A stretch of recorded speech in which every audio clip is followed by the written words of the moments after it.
Hey, welcome to episode 32 of the Courageous Nation podcast. I'm Michael Anthony, and I can't wait to jump in and help you move forward in your life. This is the podcast that's brief on purpose and filled with great content that you can immediately put into practice in your own life. So when we're done, it's going to be your beginning. If you want to learn more about me, you can go to couragematters.com or you can check out Michael Anthony Official. Today, we're going to look at your life. And in particular, I'm going to be sharing as if I had the opportunity to travel back in time and talk to a teenage version of Mike. You might be a young person trying to find your way. You might be middle-aged. You might be older. The fact of the matter is that most of the lessons we learn in life, we learn from failure. And if we're willing to learn from our own failures and we're willing to share those with other people, then the beautiful thing is that we can spare other people from making the same mistakes that we make. Today, we're going to look at how to make a comeback before you even have a setback. How to make a comeback before you even have a setback. And the reason why I word it that way, I have two teenage sons, and I'm always telling them the best way to do whatever, when I fill in the blank, is to make sure you don't have the opposite in the first place. So when I say the best way to have a comeback, or when I say we're gonna look at the best way to make a comeback, is to make sure you don't have a setback in the first place. It's all about being proactive in your life. It's all about having a direction in your life, momentum in your life, purpose in your life, a vision for your life, and a plan for your life.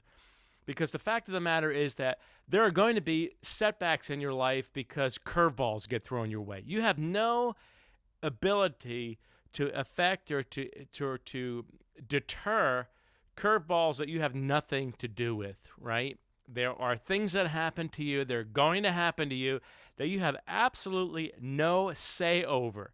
You cannot affect those things. What I want to talk about is the setbacks in your own life, the curveballs in your own life that you might be throwing. You've got to be careful that you're not hurling curveballs against yourself, undermining yourself in the first place, and creating setbacks in your life that force you to have to come to a decision. Am I going to make a comeback? Am I not going to make a comeback? And if you're going to make a comeback, if you're going to make a decision to make a comeback, how do you strategize that? You want to make sure that you're not creating your own setback in your own life due to self-sabotaging behaviors that forces you to make a decision and forces you to come up with a plan of action, what I refer to again and again as a tenacious action plan, where you're completely courageous, you really are being purposeful and intentional. You want to make sure that you're not throwing curveballs at yourself and undermining yourself, because sometimes you can be your own worst enemy.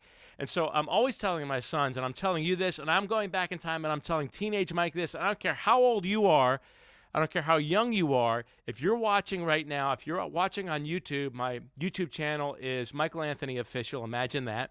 Or if you're listening on iTunes or Spotify, wherever you are in your journey in life, the number one thing you need to do is you need to make sure that you are invested in yourself, that you believe in yourself, that you have a plan, you have a vision, you have purpose, and you have forward momentum in your life. Because if you don't believe in yourself, if you're not totally invested in yourself, don't expect somebody else to come along and be totally invested in you if you are not invested in you. Listen, the most significant contribution that you can make to society. You want to talk about your legacy? You want to think about what your life's going to be like when it's over and you look back?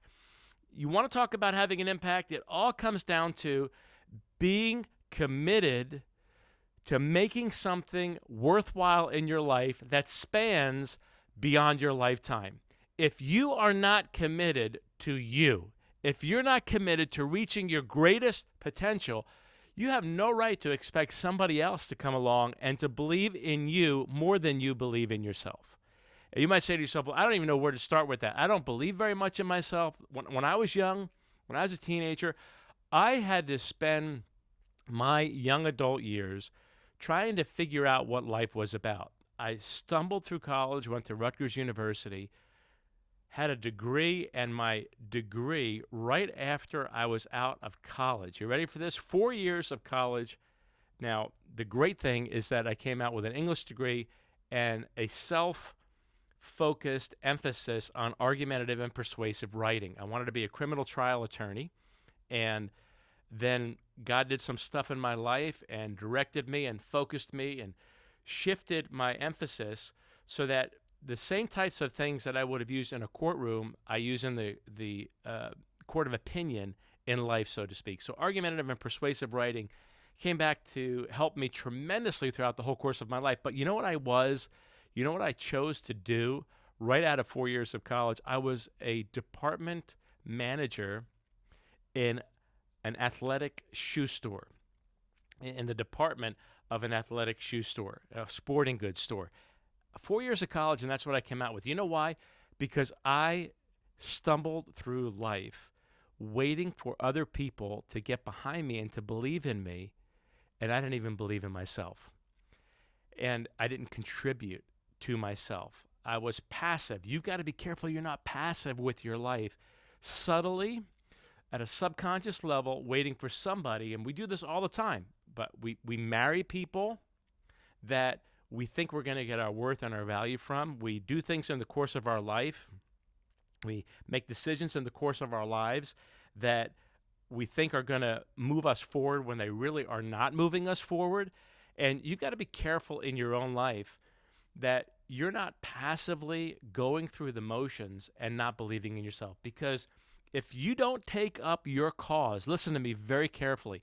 If you don't take up your cause, don't expect somebody else to come along and to take up your cause for you. So the number one thing you can do with your life to be a positive contributor to society, the thing that is the greatest single contribution that you can make to society is to invest in yourself and to make something worthwhile of your life.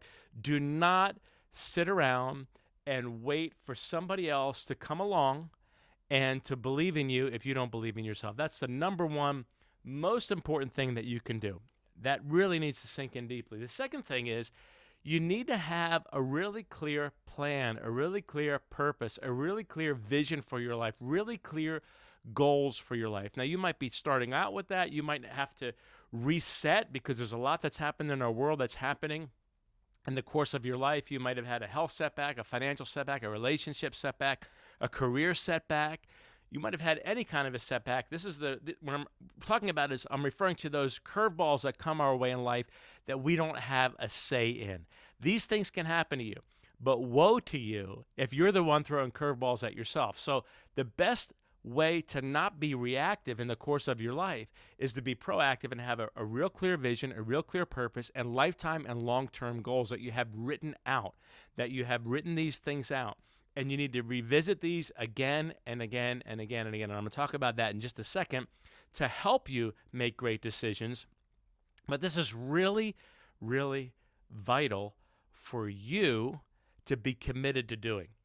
You should have a life vision statement that you revisit every single week minimally. You should have a life purpose statement that you revisit every single week minimally. I'm saying weekly.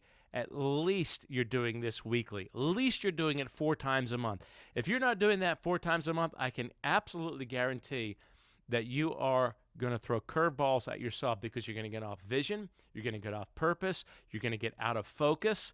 And listen, when I was a kid, I had a magnifying glass. I had one of those big magnifying glasses. And who doesn't enjoy one of those when you're a kid? And I go out on a sunny day. It could even be a cloudy day. And I could take that magnifying glass and I could put it at the right angle.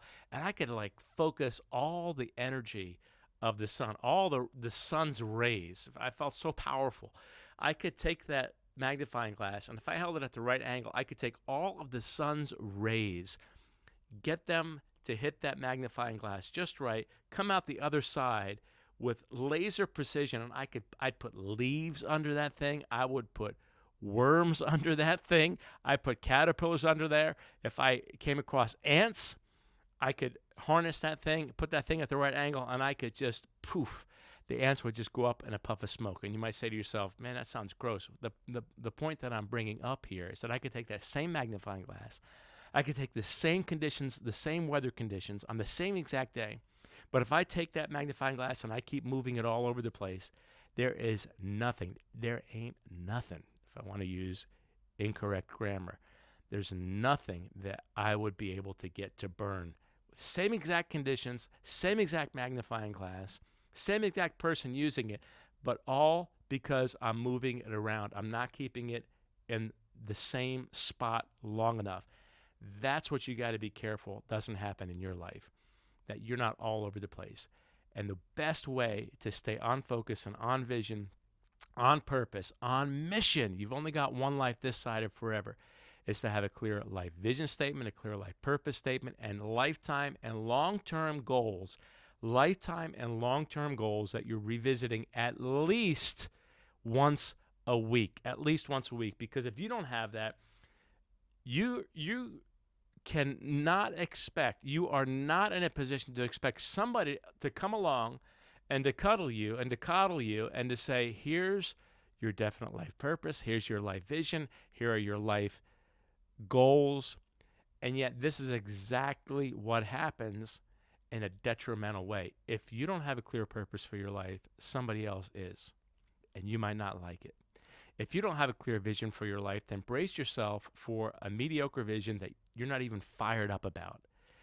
You are the one who is responsible to do all that you can to get educated, to get the insights that you need to help yourself move forward. You have got to do that. So number one, you've got to be invested in yourself. You've got to be committed to yourself. You've got to be passionate about why you're here and where you're going. Number two, you've got to have a clear vision, a purpose, lifetime and long-term goals that you're mapping out for your life. And you've got to live them and prioritize them. Number three, as I said, you should be reviewing these things at least once a week. You should have a weekly tea time where T equals transformation. All you need is 10 or 15 minutes a week, the beginning of your week, where you're revisiting these things and you're staying on purpose and you're staying focused. This is where you're able to say no to lesser things in your life. It is so easy, and it becomes increasingly easy. This is how you create forward positive momentum in your life. Make sure you listen to episode 31 because I talk about creating massive momentum in your life. The way that you can do this is by having a weekly tea time. Listen, you make appointments with your doctor. You're going to make appointments with a dentist in the course of your life, sometimes with an attorney. You're going to make appointments with other people. You're going to have coffee with other people. You got to make an appointment with yourself, and you got to keep it. You got to keep that appointment. You got to show up for yourself. You got to show up for God. The greatest contribution that you can make to society is to make something meaningful of your life. Stop waiting around for somebody else to do that for you. You've got to do that. Pick yourself up, get your head out of your bucket, and get yourself going. A weekly tea time, at least once a week, where you're doing this, where you make an appointment with yourself and you are investing in the most important person in your life. The most important person in your life, if you're married, is not your spouse. The most important person in your life, if you have children, is not your children. The most important person in your life is not your parents, if you have parents. The most important person in your life, the most important person in your life is you. Because if you don't reach your greatest potential, you will not be able to be the greatest possible blessing to other people. You'll not be able to make the maximum contributions to them in a variety of ways. So you owe it to yourself, you owe it to your spouse, you owe it to your children, you owe it to your parents, you owe it to your coworker, you owe it to your boss, you owe it to society, you owe it to your neighbors, you owe it to God to invest in yourself, to get intentional. And listen, you got to remember, life is happening. It is happening right now. You got to live like you mean it. Do you live like you mean it, or are you just kind of drifting through life? You're just drifting through life. You don't want to do that. You want to be a meaningful, specific, where you have purpose, you have passion, you have an agenda for your life. And if you don't have an agenda for your life, I absolutely guarantee somebody's going to come along. They're going to give you an agenda. They're going to say, here it is. You're going to end up in a 9-to-5 job that you hate. You're going to be thinking and dreaming about retirement, which is a terrible way to go through life. If you're thinking about when you can stop living, then all you're doing is working for a paycheck. Something is seriously wrong. You have given up, and you maybe have not even begun in the first place to believe in yourself. I hope that makes sense. So a weekly tea time, T equals transformation. The more time you spend on yourself, the easier your life is going to become. I'm not talking about spending time on yourself in a selfish way. I'm talking about spending time on yourself because you are a priceless creation by God. You are a masterpiece in the making. It's just a matter of to what degree that masterpiece is developed. You are fearfully and wonderfully made. The Bible says that about you. The Bible says that about you. Live like you are fearfully and wonderfully made. Now, I know there are people watching. I know there are people listening right now, and you know that you've wasted years of your life, maybe decades of your life, and you say, Mike, I wish I would have heard this years ago. Listen, all the other chapters of your life up to this point could be for the purpose of this next chapter that you are about to write. The last chapter in your life, or the last few chapters of your life, you might have had a bad chapter in that book that you've been writing in the course of your life. You might have had a bad section, right? There are parts of movies that we don't particularly like, but they can end on a strong note. You owe it to yourself to take everything that's happened in your life up to this point as being the testing ground, the hors d'oeuvre, the appetizer for what comes next. Ask yourself what comes next. Get yourself excited about what comes next in your life. Learn from your failures. Learn from your mistakes. Use them. Think about it this way. If somebody threw a brick at you, would you just step out of the way? Or could you actually go back and maybe pick that brick up off the ground, or maybe catch that brick as it's being thrown to you and put it under your feet and end up standing taller as a result? That's the way you need to begin to look at the things that are thrown at you in life. You need to spend some time in self-analysis. What have you done wrong? What have you learned from yourself? What have you learned from what's happened to you? You should be getting better and better in the course of your life. Even if life has thrown you curveballs, even if you have not made good decisions, you can be somebody who takes negative momentum and turns it into positive momentum, that you learn from your mistakes, you learn from your failures, you learn from what's happened to you, and you stop undermining yourself. Listen, one of the things that you need to do in the course of your life, like right now, is you need to recognize self-sabotaging behaviors. Stop going to bed so late. Stop getting up so late. One of the reasons why you're getting up later than you should, most people get up later than they should, is because they go to bed later than they should. And if you're eating late at night, if you're eating just like an hour or 2 hours before you go to bed, guess what? Your body is digesting it. Your pancreas is working while the rest of you is sleeping.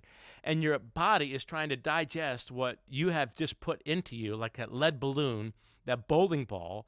You're not giving your body an opportunity to rest. So you should not be eating like 3 hours at least before you go to bed. You should make sure that you're drinking enough water so that your body is lubricated. And you should be taking care of the only body you're going to have. Because if you don't take care of your body, then your body's not going to be able to take care of you. So the time that you go to bed at night has everything to do with how rested you're going to be when you get up in the morning and your ability to get up in the morning. So you've got to be disciplined. You've got to be disciplined, because if you're not disciplined, life's going to kick your butt. And this brings me to the fourth point. Which is very, very vital for you to understand. If you feel like life is kicking your butt, it could be because you're not kicking your own butt. If you feel like life is kicking your butt, it could be because you are not being hard enough on yourself. If you are not hard on yourself, life is going to be hard on you. The harder you are on yourself, the more you demand from yourself, the higher your standards, the greater your discipline, the easier it's going to be for you to navigate through life. And the easier it's going to be for you to be able to hit curveballs when they come your way, or a changeup. If you want to think about baseball, changeup is that slow pitch that, oftentimes a pitcher will throw a fastball, a curveball, and then a changeup, which is slower. So it throws the batter's timing off, throws your swing off, because you don't know how you're geared up for the ball being thrown at a certain speed, like 90 miles an hour, 95 miles an hour, 100 miles an hour. And then the changeup comes at like 70 miles an hour, and your swing is all off. The more disciplined you are in your life, this is one of the reasons why I take cold showers. I don't necessarily take the entire shower cold, but I will finish my shower with 30 to 60 seconds of the coldest possible water I can take. Why do I do that? Because I want to get myself used to unexpected things. I want to get myself used to adversity. If you get yourself used to adversity, then when life gives you a situation that you didn't expect, you will be able to handle it much better because you've trained yourself to do difficult things. Today, everybody gravitates toward doing the easiest possible things. We gravitate toward making life comfortable for ourselves, making it easy for ourselves, and that is what is costing us dearly. That could be exactly what's costing you dearly. The harder you are on yourself, listen to me, the harder you are on yourself, the easier life will be for you. If life is kicking your butt, you just feel like you're getting trashed. Listen, we all go through seasons no matter how well prepared we are. We all do. But if time after time after time after time, it seems like not a season, it seems like your life. If life is kicking you 7 ways sideways, if you feel like you're constantly being overwhelmed, constantly overtaken by the circumstances in life, it could be because you are not taking your life seriously enough. You are not being disciplined with the time of your life, the life that God has given you. You're not being hard on yourself. And sometimes you need to be hard on yourself. You need to be disciplined in how you're using your time. Time management is life management. You need to have a time when you go to bed at night consistently, when you stop eating at the end of the day. How you end your day sets you up for the next day. You should be reviewing your next day's agendas, your big ticket items, the things that are most important to you. You should be reviewing them at the end of your day so that the next day when you wake up, you're ready to crush it. You're ready to crush it. So if you feel overwhelmed, if you feel like life is beating you up and that you're just in a washing machine just getting spun around, or in a dryer just getting spun around again and again and again, and if that is your normal, you need to reverse that trend in your life. And that's why this message, this particular episode is helpful for you. If you do these things, if you put these into practice, this is how you can make a comeback before you even have a setback. This is how you do it. This is how you do it. If you have goals for your life, if you have a purpose and a vision and long-term goals, intermediate goals, lifetime goals for your life. If you take your own life seriously, if you invest in yourself because you understand nobody else is going to invest in you to the same degree that you have the opportunity to invest in yourself, don't squander your life, make something of it. If you have a weekly tea time, which you're looking at your transformation, you're evaluating, you make an appointment with yourself every week, at least once a week, you're evaluating where you're going in life, why you're going there. And if you make it your ambition, like I'm saying, if you make it your ambition to be disciplined and to be harder on yourself, life's going to be much easier for you. Does that make sense? I can't wait to read your comments if you're following me on YouTube, Michael Anthony Official, and maybe you want to drop me a text. You can text me at 917-724-0964. Here's the number. We'll put it right up here on the screen, 917-724-0964. And listen, if you want to get encouraging texts throughout the course of your week, little inspirational things, little kicks in the butt that are friendly, that are coming from a place of love and concern for you, then sign up for my text messages. Just text me at that number, 917-724-0964. Say, "Hi, Mike." You'll automatically be subscribed. It's free. There's no obligation. And you'll get meaningful, inspiring, brief texts from me, directly from me. We don't farm them out. They're from me. That'll inspire you in the course of your week, okay?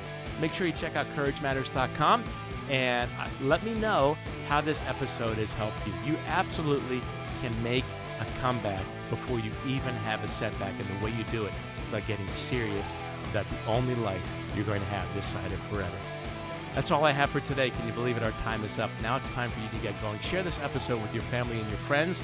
Remember, if you're watching on YouTube, like, subscribe, hit the bell so that you get notified every time I put up something new. In the meantime, this is Michael Anthony reminding you, and I do mean you, to keep looking up. There's no place else worth looking, and keep moving forward.